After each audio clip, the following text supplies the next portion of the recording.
I'm in charge of a very important special. I need someone to pick up workmen, he puffed importantly. Rusty was very excited. I can collect the workmen, he hooted happily. But Sir Handel wasn't listening. I must find the very best engines, he huffed. Wait here. Then Sir Handel found Duncan and Peter Sam. They were racing down some twisty tracks. I'm in charge of a very important special. I need a fast engine to take a train to Thomas at the yards, chuffed Sir Handel importantly. We can pull trains faster than any other engine, Duncan and Peter Sam puffed excitedly. But Sir Handel wasn't listening. I must find the very best engines, Sir Handel steamed snootily. You must wait here. So the little engines pulled into a siding. Sir Handel felt more important than ever. Then there was trouble. Sir Handel arrived back at the transfer yards. Thomas had already arrived to collect the special. Where's my train? Tooted Thomas. Bust my buffers, cried Sir Handel. Sir Handel had spent so long looking for the very best engines, nothing had been done. Now he was very worried. Your special isn't ready, he wheezed sadly to Thomas. Thomas was surprised. Can you find engines to start work right away? He tooted. Then I can still deliver the special on time. This time Sir Handel was listening, very carefully. He knew where all the engines were waiting. If I hurry, I can put engines to work right away. Leave it to me, Thomas, he chuffed. And Sir Handel raced out of the yards. Sir Handel steamed over to Duncan and Peter Sam. Can you work on my special? He asked.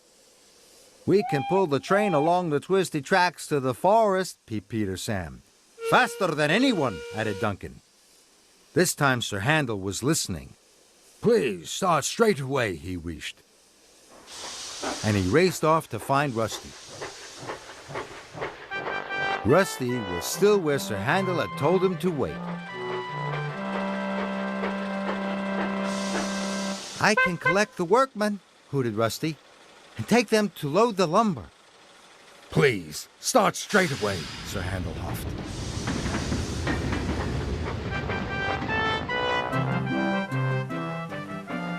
Finally, Sir Handel found Mighty Mac.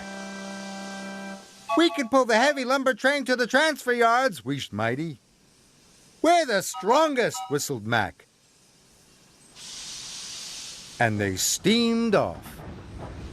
Sir Handel had listened carefully to everyone. Now everyone was working. The special will be ready for Thomas after all, he huffed. Later at the transfer yards, Thomas's freight cars had been loaded with the lumber. Just then, James returned with Mr. Percival. Well done, Sir Handel, said Mr. Percival. Did you enjoy being the engine in charge? Yes, sir, chuffed Sir Handel. He felt very happy. He had listened to the other engines, and now he was even wiser. Skarloey storms through. In the summer, the high hills of Sodor are Skarloey's favorite place. There are flowers and forests and fields full of sheep and farmers who wave as Skarloey chuffs by. But in the winter, it's very different in the hills. There is rain and wind, and sometimes there are bad storms. One rainy day, Skarloey was delivering cars of slate. He saw a farmer up ahead by the tracks. There's an emergency, he shouted. A big storm is coming. We have to get the sheep down from the hills. We need the engines to help. Skarloey wanted to help, so he puffed quickly away to the depot. He had to tell the other engines that there was an emergency. When Skarloey arrived at the depot, his friends Rheneas and Peter Sam were there. So was Mr. Percival. Skarloey told him about the storm. "First," said Mr. Percival, "you must collect the freight cars and take them to the top of the hill. Then, pick up the sheep and bring them safely down the hill to the farmers." "Yes, sir," peeped Rheneas and Peter Sam. They couldn't wait to get started. As Skarloey was being uncoupled from the sled cars, there was a flash of lightning and a roar of thunder.